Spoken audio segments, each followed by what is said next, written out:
आपका स्वागत है हमारे यूट्यूब चैनल CSN स्टडी में। आज हम लोग करने जा रहे हैं कक्षा 12 के कुछ इंपॉर्टेंट राइटिंग स्किल से रिलेटेड जो क्वेश्चन आते हैं MCQ उसको करने जा रहे हैं, ठीक है। जिससे नोट मेकिंग जो है रिपोर्ट राइटिंग से, नोटिस से, एडिटर पर कुछ शॉर्ट फॉर्म में कुछ MCQ टाइप का क्वेश्चन आते हैं, ठीक है। तो उसको हम लोग जल्दी से 30 क्वेश्चन है उसको हम लोग कर लेंगे, क्योंकि एग्ज़ाम नज़दीक है तो उसको हम लोग कर लेते हैं। वो बहुत इंपॉर्टेंट है, ठीक है। एग्जाम में ये क्वेश्चन आते ही आते हैं, तो आप इसको थोड़ा सा 1.25 का स्पीड में करके 2 से 3 बार सुन लें और कॉपी पेन लेकर के यदि लिख सकते हैं तो लिख लें, ताकि लिखा हुआ चीज़ ज़्यादा दिन तक याद रहता है, आपको पता ही होगा, है ना। तो चलिए देखते हैं क्या है। In note making notes are written in, note making में जो है नोट्स लिखा जाता है। कैसे लिखा जाता है? फ्रेज में, इडियम्स में, सेंटेंस में या पॉइंट्स में लिखा जाता है। क्या चीज़ में? तो इसमें जो है हमारा जो नोट मेकिंग में जो है हम लोग उसको क्या चीज़ में लिखते हैं? सिंबल में यूज करते हैं ना। लेकिन यहाँ बोल रहा है कि क्या चीज़ में हम लोग नहीं लिख सकते हैं, तो वो हो जाएगा सेंटेंस। सेंटेंस में हम लोग उसको नहीं लिखते हैं।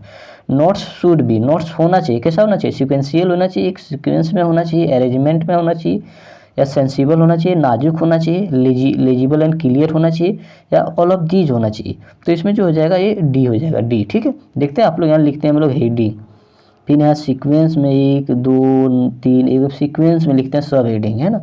आपका नोट मेकिंग का नोट्स ट्रिक वाइज बना हुआ है वीडियो चैनल पर, आप जाके देख सकते हैं, है ना। नोट मेकिंग भी, और उसमें समरी भी लिखना आता है जब भी पैसे दिया रहेगा तो आप लोग एक बार वहाँ से देख ले वीडियो को, ठीक। अब लिखा हुआ symbols are freely used in, symbol किस में यूज होता है? तो लेटर राइटिंग में, पैराग्राफ में, ऐसे राइटिंग में, या नोट मेकिंग में। तो अभी हम ऊपर में क्या बताते हैं कि नोट मेकिंग जब भी हम लोग लिखते हैं तो सिम्बल का यूज करते हैं। तो इसमें ऑप्शन सही हो जाएगा डी, ठीक है, नोट मेकिंग।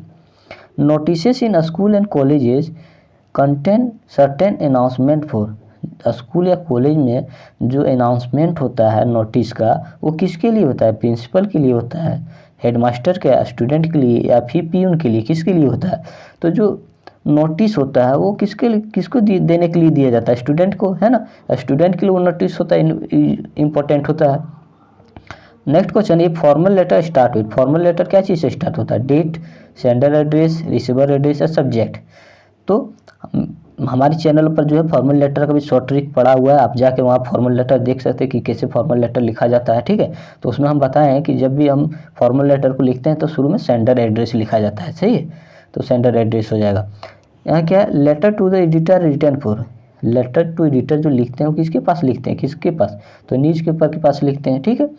आगे है which of the following can be added to make article writing interesting, ऐसा हम क्या आर्टिकल में ऐड करें ताकि मेरा आर्टिकल जो है थोड़ा इंटरेस्टिंग लगेगा, पढ़ने में थोड़ा अच्छा लगेगा। क्या ऐड करना पड़ेगा? कोट ऐड करना पड़ेगा, बड़ा बड़ा जो कोट होता है ना, जैसे होता है ऑनेस्टी इज बिग पॉलिसी, ये सब क्या है? कोट है। स्टेटिक्स ऐड करना पड़ेगा। स्टेटिक्स में क्या होता है? डाटा, सही डाटा लिखा हुआ रहना चाहिए, है ना। जैसे आप देखते होंगे पेपर में दिया रहता है आज 56,000 आदमी लोग की मौत, है ना। लेकिन मौत होता है 1 लाख का, लिखा हुआ था 56,000, तो वो डाटा जो है सही नहीं लिखा होता है। तो वो स्टेटिक्स में होता है सही से डाटा लिखा हुआ।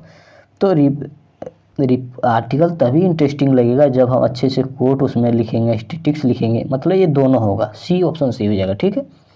नेक्स्ट है while writing notice signature of issuing authority should be written in, है ना। जब नोटिस लिखते हैं तो जो अथॉरिटीज होता है उसका सिग्नेचर कहाँ पर होता है? बॉटम नीचे होता है, मार्जिन बीच में होता है, टॉप ऊपर में होता है, नन ऑफ द अबव या कहीं पर भी नहीं होता है। तो नोटिस को जो हम लोग शॉर्ट ट्रिक में बताए थे तो उसमें हम बताए थे कि हम लोग नीचे में जाके क्या लिखते हैं? हेड बॉय या फिर हेड गर्ल या फिर हेड ऑफ द स्कूल, है ना, लिखते हैं। तो ये क्या, ये सैल्यूटेशन हो, तो कब कहाँ लिखते हैं? नीचे लिखते थे, बॉटम, बॉटम मीन्स नीचे हो जाएगा, ठीक है। अब है what is the motive of writing a letter to the editor, editor के पास मेरा लिखने का क्या मकसद है? जो राइटिंग लिखते हैं एडिटर के पास, तो मेरा मकसद क्या होता है? तो मेरा मकसद क्या होता है? To ask him to take action, हम उनसे पूछते हैं कि वो एक्शन ले सकते हैं या कि नहीं। हम उनको धमकाने के लिए ये चीज़ करते हैं, या उनको ऑर्डर देने के लिए, या फिर उनको रिक्वेस्ट करते हैं कि वो मेरा जो बात है वो पेपर का कहीं भी कोना में उसको छाप दे, इसीलिए करते हैं। तो इसमें जो सटीक है ऑप्शन वो हो जाएगा पहला। हम उनको इस जो प्रॉब्लम होता है उस प्रॉब्लम से रिलेटेड एक्शन लेने के लिए कहते हैं ना, तो पहला हो जाएगा। नेक्स्ट है how should be an article be ended, article को हम कैसे ख़त्म करना चाहिए, है ना। थैंकिंग द ऑडियंस, ऑडियंस को थैंक यू बोल करके, ग्रीटिंग द ऑडियंस, ऑडियंस का आभार जागृत करके, या विथ ए सुटेबल कंक्लूजन, या एक अच्छा निष्कर्ष लिख करके, या फिर ऑल ऑफ द अबव, या ये चारों में से सही हो जाएगा, कौन होगा? तो इसमें जो सही हो जाएगा वो हो जाएगा विथ ए सुटेबल कंक्लूजन, एक अच्छा निष्कर्ष लिख करके कि जो हम ये आर्टिकल लिखे हैं इसका क्या मतलब है, इसका क्या बेनिफिट हो सकता है ना, वो सब सारा कंक्लूजन लिख करके उसका एंड करना चाहिए। नेक्स्ट है in report writing narration of the event is always written in. Report writing जो हम लोग लिखते हैं उसमें नरेशन का जो यूज करते हैं टेंस का, वो कौन सा फॉर्म रहता है टेंस का? सिंपल फ्यूचर होता है, प्रेजेंट फॉर्म होता है, या इंडेफिनिट पास्ट फॉर्म होता है, या फिर प्रेजेंट कंटिन्यूअस होता है। तो वो जो हम लोग नरेशन रिपोर्ट राइटिंग में यूज करते हैं वो इमीडिएट पास्ट फॉर्म में यूज करते हैं, ठीक है। नेक्स्ट है वाइल राइटिंग ए नोट, जब नोट हम लोग लिखते हैं विच ऑफ द फ्रीली यूज्ड इन, क्या हम आसानी से यूज करते हैं फ्रीली, आज़ादी पूर्वक? तो आर्टिकल्स, सेंटेंस, एब्रिविएशन या प्रीपोजिशन। तो हम लोग बोले ना कि जब हम लोग नोट मेकिंग का एक शॉर्ट वीडियो बनाए थे तो बोलते थे क्या कि हम लोग जब नोट मेकिंग लिख लेते हैं तो किनारे एक बॉक्स बना करके जितना भी एब्रिविएशन यूज करते हैं सबका हम फुल फॉर्म लिख देते हैं, ठीक है। तो उसमें हम लोग क्या आसानी से यूज करते हैं? एब्रिविएशन यूज करते हैं। नेक्स्ट है in a formal letter to the editor the complimentary close should be. Formal letter में जो हम एडिटर के पास लिखते हैं तो हम क्या चीज़ में कॉम्प्लीमेंट्री को क्लोज करते हैं? योर लविंग लिख करके, योर ट्रूली, या ये दोनों होगा, या फिर ये दोनों में से कोई नहीं होगा, कौन सा लिख करके? तो हम लोग लिखते हैं उनके पास योर ट्रूली, है ना, आपका सच्चा एक मित्र या सच्चाई नागरिक, है ना, योर आप, है ना, ऐसा लिखते हैं।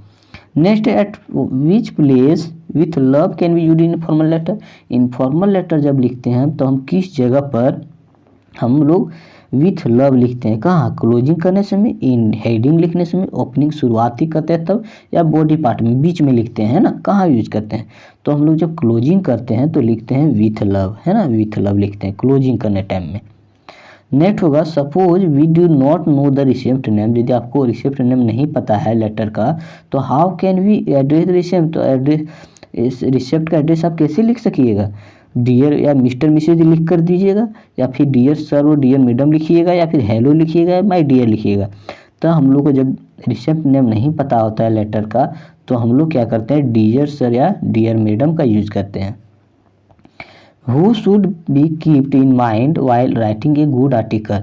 जब हम लोग गुड राइटिंग लिखते हैं, गुड आर्टिकल लिखना चाहते हैं तो हमारा दिमाग में क्या घूमना चाहिए? एडिटर ऑफ द न्यूज़पेपर, कि हम एक एडिटर न्यूज़पेपर का एडिटर हैं, या फिर न्यूज़पेपर का मालिक हैं, या हम एक पठन करता है रीडर है, या इंग्लिश का एक टीचर है स्कूल का। तो क्या दिमाग में होना चाहिए?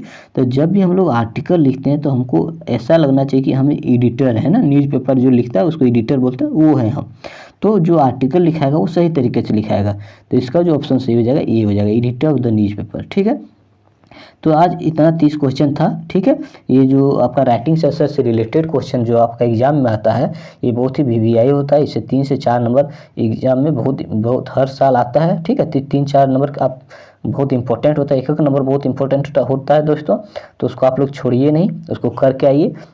और आपका एग्ज़ाम जो है शुरू होने वाला है तो उसके लिए आप लोग को बेस्ट ऑफ लक, है ना, बेस्ट ऑफ लक। अब अपने दोस्तों लोग को ये वीडियो भेजिए, सेंड कीजिए, स्टेटस लगा दीजिए व्हाट्सएप में, है ना, ताकि आप लोग को जो फ्रेंड है उसको भी कुछ हेल्प मिल सके। आप लोग साल भर दोस्तों क्या पढ़ें उससे मतलब नहीं रखता है। आप लोग ये जो है अभी एग्ज़ाम के टाइम में आप डेली 6 से 7 घंटा घर में मेहनत करें, है ना, मेहनत कीजिए, अच्छा से अच्छा आपका मार्क्स आएगा, है ना। ईश्वर चाहेगा तो आपका जो मेहनत कीजिएगा उसका कर्म आपको ज़रूर मिलेगा, ठीक है। तो थैंक यू सो मच। आप हमारे चैनल को सब्सक्राइब करें, कमेंट करें यदि आप किसी तरह का वीडियो आपको चाहिए तो, ठीक है। Thank you so much.